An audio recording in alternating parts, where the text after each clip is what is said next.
Queridos amigos y hermanos, aquí como siempre, dirigiéndome a ustedes con un interesantísimo tema de la palabra del Señor.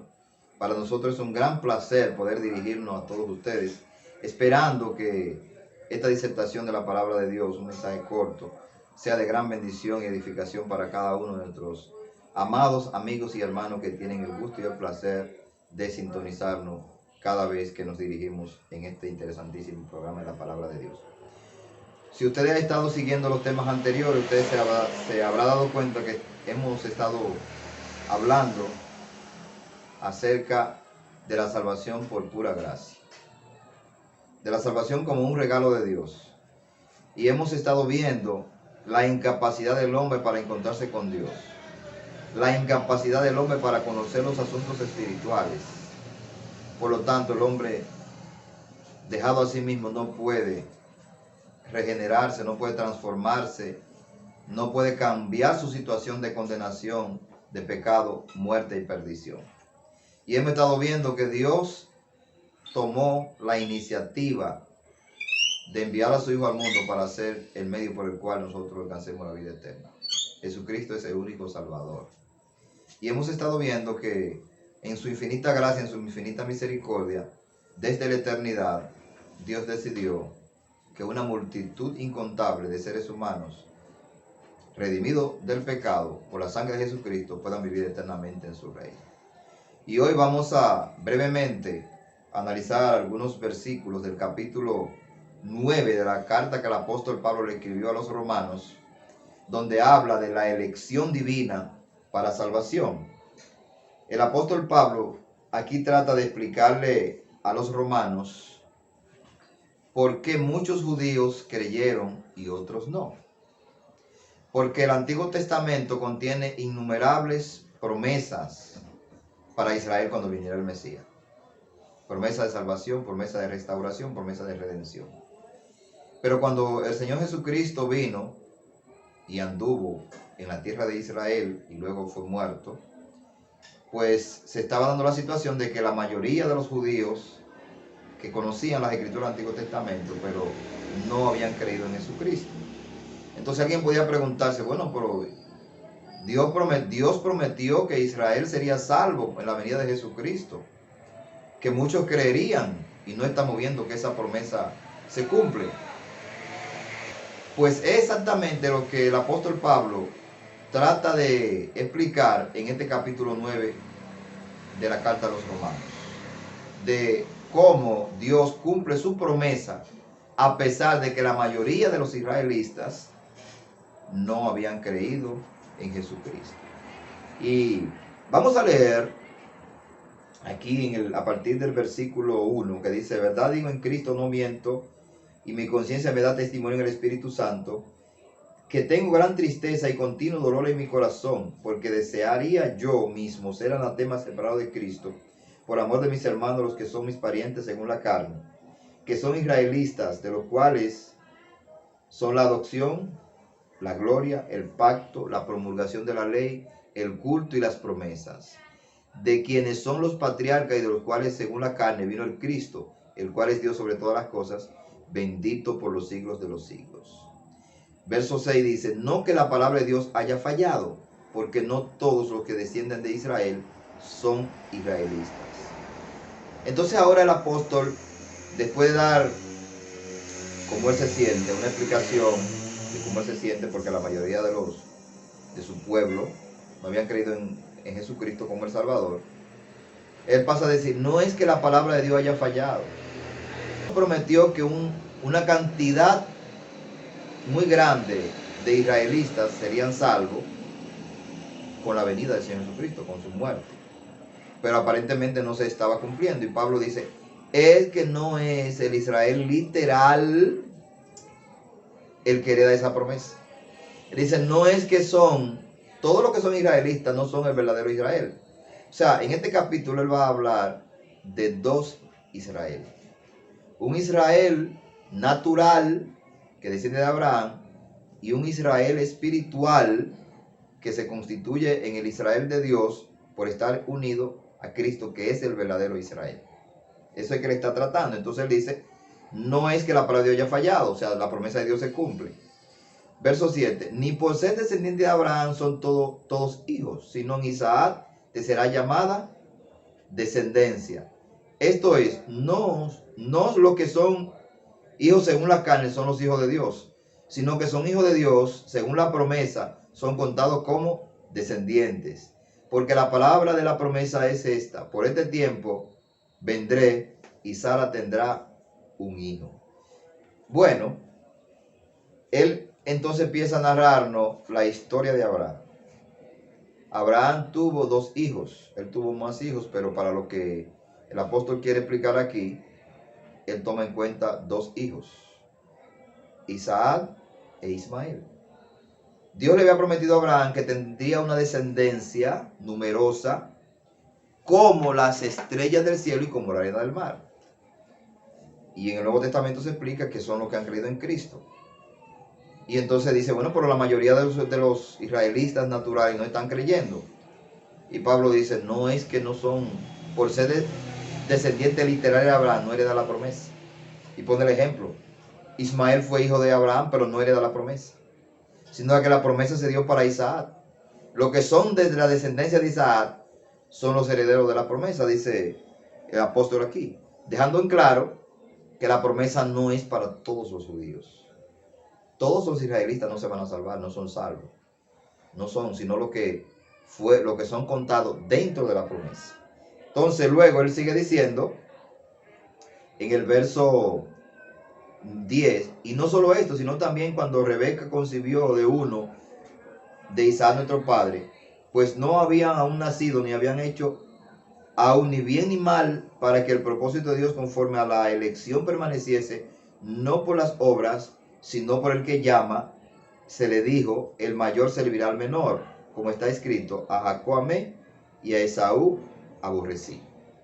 Entonces alguien puede decir, bueno, está bien, Ismael no es de la promesa, porque Ismael no era hijo de Sara, de la esposa legítima, sino de una esclava.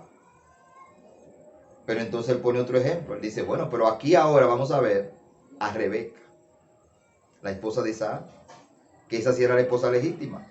Y esa tuvo 2 hijos, y aún en el vientre de su madre, ya Dios había marcado un destino para cada uno. Dice que a Jacob amó y a Esaú aborreció. Lo que eso signifique, yo entiendo que quiere decir que no lo escogió para los propósitos para los cuales él le había hecho la promesa a Abraham. El asunto es que en el mismo vientre, sin que ninguno de los dos hubiese hecho algo, porque ¿qué puede hacer un bebé en el vientre de su madre para que tenga algún mérito y para que sea reconocido, sea premiado, sea escogido? Pero dice aquí que Dios desde el vientre de su madre escogió a uno y a otro no, para que el propósito de Dios sea por la elección, no por lo que el ser humano haga. Eso es lo que está diciendo aquí. Vuelvo a leer el versículo 11. Pues no habían aún nacido, ni habían hecho ni bien ni mal, para que el propósito de Dios conforme a la elección permaneciese, no por las obras, sino por el que llama. O sea, Dios escoge de manera voluntaria, soberana, libre, a quien Él quiere para sus propósitos. O sea que la elección soberana de Dios está bien definida en todas las escrituras, y Pablo entonces aquí pone como ejemplo esas historias del Antiguo Testamento. Entonces alguien podría decir, bueno, pero no es justo. No es justo que Dios escoja a uno y a otro no. Pero para responder esa pregunta primero debemos ver algo. Los regalos no se ganan. Y si Dios otorga esa gracia, ese regalo a una persona y a otro no, no podemos tildarlo de injusto porque ninguno de los dos se lo han ganado. Y justicia sería pagarle a cada uno lo que se merece. Pero según las escrituras, a causa del pecado que hemos heredado de Adán, y como nacimos y como vivimos hasta que somos regenerados por Dios, nosotros no merecemos nada más que la condenación, la muerte y la perdición. Entonces es algo muy maravilloso que Dios escoja a uno. Una vez alguien dijo, bueno, Yo no creo en un Dios que elige y en un Dios que rechaza a uno. ¿Cómo que Dios rechazó a Esaú? ¿Cómo que Dios aborreció a Esaú? Le estaba haciendo esa pregunta a un pastor. Y el pastor dijo, bueno, a mí no me sorprende que Dios haya aborrecido a Esaú. A mí me sorprende que haya amado a Jacob. Porque Jacob no se merecía que Dios lo amara y que Dios lo escogiera. Entonces ningún ser humano se merece que Dios lo escoja para nada. Que Dios lo escoja para salvación. Para la salvación es por pura gracia. Entonces, no se trata de justicia, sino que se trata de misericordia. De hecho, la gente habla de justicia, pero yo no quiero que Dios me trate con justicia. Porque la justicia es darle a cada quien lo que se merece, lo que se ha ganado, por lo que ha trabajado. Y lo único que merecemos, lo único que nos hemos ganado es la perdición y la condenación. Merecemos ser destruidos en el lago de fuego. Eso es lo que merecemos por justicia. Pero Dios en su infinito amor no nos trata con justicia, sino con misericordia. Dios entonces no nos da la perdición, la condenación que merecíamos y que obtuvimos en Adán, sino que nos la quita y nos da la vida eterna. Nos da la gracia, nos da el perdón, nos da la redención. Entonces yo prefiero que Él me trate con misericordia y no que me trate con justicia. Porque con su misericordia, Él me da lo que no me merezco. Él me regala la vida eterna por la muerte de su Hijo Jesucristo. Entonces nos dice, verso 14, ¿qué pues diremos? ¿Que hay injusticia en Dios? En ninguna manera. Pues a Moisés dice, tendré misericordia del que yo tenga misericordia y me compadeceré del que yo me compadezca. Así que no depende del que quiere ni del que corre, sino de Dios que tiene misericordia. Porque la Escritura dice a Faraón, para esto mismo te he levantado, para mostrar en ti mi poder y para que mi nombre sea anunciado por toda la tierra. De manera que de quien quiere tiene misericordia y al que quiere endurecer, endurece. Entonces Pablo explica que si alguno está pensando que hay injusticia en Dios, en que eligió de manera soberana a Jacob y a Esaú no, entonces Pablo dice, no se trata de justicia, se trata de misericordia. Se trata de que Dios tiene misericordia del que quiere tener misericordia. Él regala la misericordia, Él regala la gracia. La gracia es que me regala la vida eterna sin yo merecerla. Y la misericordia es que no me da el castigo y la condenación que me merezca. De manera que es mejor la misericordia que el juicio. Así lo dice el apóstol Santiago en el capítulo 2. Él dice que la misericordia triunfa sobre el juicio. O sea que en el juicio lo que prevalece es la misericordia. ¿Quién se va a salvar? ¿Quién es salvo? Aquel que Dios haya tenido misericordia y le haya perdonado todos sus pecados en Cristo Jesús. Así que de esa manera él explica que no se trata de justicia sino de misericordia. Entonces pone el ejemplo de Faraón. Le dice, yo para esto te levanté, le dijo a Faraón, para mostrar en ti mi poder. O sea que Dios no solamente quiere mostrar su misericordia, también Él quiere mostrar su indignación por el pecado. Y la obstinación que tuvo Faraón fue castigada, demostrando que Dios es poderoso y que por encima de la obstinación del hombre, Él prevalece con sus designios y sus propósitos. Entonces la gloria sea para Él por su misericordia, porque nadie se merece que Dios lo trate con misericordia. Entonces de manera que quien quiere tener misericordia y el que quiere endurecer, endurece. Ahora hay que explicar eso, porque la Escritura dice, cuando usted lee el libro de Éxodo, hablando de las plagas, allí dice que cuando Dios enviaba a Moisés a hablarle a Faraón para que dejara salir al pueblo que estaba esclavizado, Faraón se endurecía, dice endurecía su propio corazón. Y en otro texto dice que Dios lo endurecía. Uno dice, ¿cómo es? ¿Dios lo endurecía o Faraón endurecía su propio corazón? Lo hemos de entender que Dios lo endurecía de manera pasiva. Es decir, el corazón humano, sin la intervención sobrenatural de Dios, siempre es duro. Y se endurece. Cuando le predicamos a una persona, si no es por la intervención de Dios, se pone más duro y más difícil. Entonces cuando Dios no obra para quitar la dureza del corazón, el corazón se queda duro. Pero no fue Dios que lo puso, es que estaba así y se puso duro y se quedó duro. Ahora cuando Dios interviene y quita la dureza, entonces Dios obró de manera activa. Entonces cuando dice que Dios endurece, es que lo deja en la dureza de su propio corazón. Faraón tenía su corazón duro, pero Dios no intervino porque Dios tenía su propósito, demostrar su poder y usando esa obstinación del propio Faraón. Entonces, ya estamos por terminar. Entonces, dice aquí en los versículos siguientes, que pues, alguien dirá, ¿por qué me inculpa? Porque ¿quién ha resistido su voluntad? Mas, oh hombre, ¿quién eres tú para que alterques con Dios? Dirá el vaso del barro al que lo formó, ¿por qué me has hecho así? ¿O no tiene potestad el alfarero sobre el barro para hacer de la misma masa un vaso para honra y otro para deshonra? ¿Y qué si Dios, queriendo mostrar su ira y hacer notorio su poder, soportó con mucha paciencia los vasos de ira preparados para destrucción? Porque ahora el apóstol está trayendo la realidad que pasó con Ismael y que pasó con Isaac y que pasó con Jacob y Esaú a la realidad que él estaba viviendo en su tiempo. Que así como Dios se había aborrecido a Jacob y había escogido, había aborrecido a Esaú y había escogido a Jacob, eso se estaba dando en el tiempo del apóstol Pablo. Muchos no estaban escogiendo, no estaban siguiendo a Jesucristo, porque al igual que Jacob, que Esaú, no habían sido escogidos, sino que habían sido dejados a la dureza de su corazón. Y lo que estaban escogiendo a Jesucristo es porque Dios, de manera maravillosa, de manera milagrosa, había intervenido. Pero ahí dice que soportó con mucha paciencia a los vasos de ira preparados para destrucción.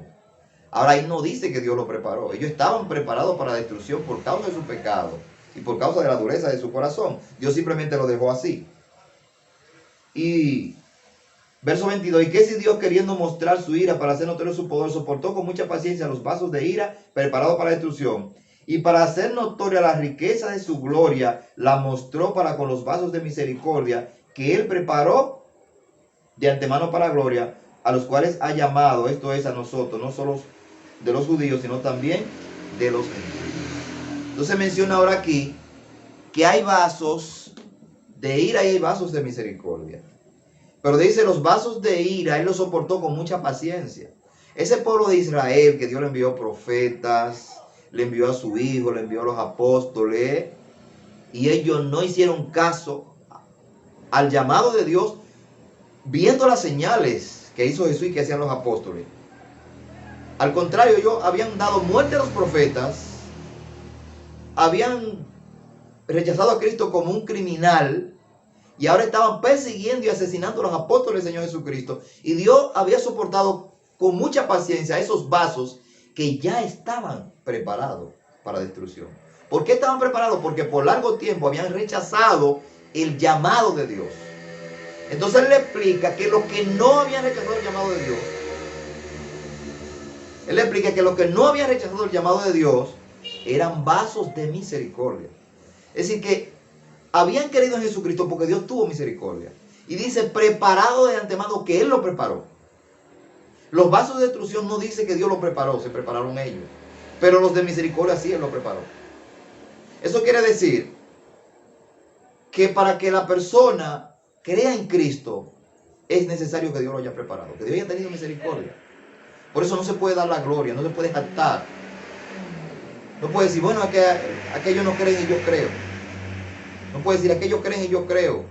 Yo soy mejor porque yo creo y ellos no creen. No, porque es un vaso preparado de misericordia. Fue Dios que te preparó para que creyera en Cristo. Fue Dios que nos escogió en Cristo desde la fundación del mundo para cumplir su eterno propósito, para glorificarse. Entonces ahí dice que los vasos de ira, Dios quiere mostrar su ira. Dios no solamente quiere mostrar su misericordia, sino también su ira. Porque un juez justo debe castigar el pecado. Un juez justo debe mostrar su ira contra la maldad. Entonces Dios, castigando al pecador, que no escucha el llamado de Jesucristo, que no responde, está demostrando que Él es santo, que Él es justo y que Él es perfecto, y que la maldad y el malo, Él no se complace en Él. Pero aquellos que no estamos caminando de esa manera, es porque Él tuvo misericordia y nos rescató. A través de su gracia nos perdonó, y esa gracia que perdona también liberta. Así que mi estimado amigo, hermano, oyente, tú que estás viendo este programa, no es por casualidad que me estés viendo y escuchando. Dios tiene un plan maravilloso. Yo no sé si tú eres de los escogidos o no. Tú lo sabrás en el momento en que reconozcas tu condición y te humilles a los pies del Salvador. Porque hemos estado diciendo, y nos enseña la palabra de Dios, que no podemos esperar saber si somos escogidos para creer en Cristo. Todo el que cree en Cristo como Salvador, confía su vida a Él, se convierte a Jesucristo y pone toda su confianza solamente en la muerte del Hijo de Dios para vida eterna, es un escogido de Dios. Así que te invito a poner tu fe y toda tu confianza en la mano misericordiosa de nuestro Señor Jesucristo. Que Él tenga misericordia de ti y de todos los que pudieron escuchar y ver este programa, y que cada día sean más y más los que vengan humillados a los pies del Salvador. Muchas gracias por sintonizar nuestro programa y esperamos verle en una próxima ocasión. Bendiciones. El Todopoderoso esté con ustedes. Amén.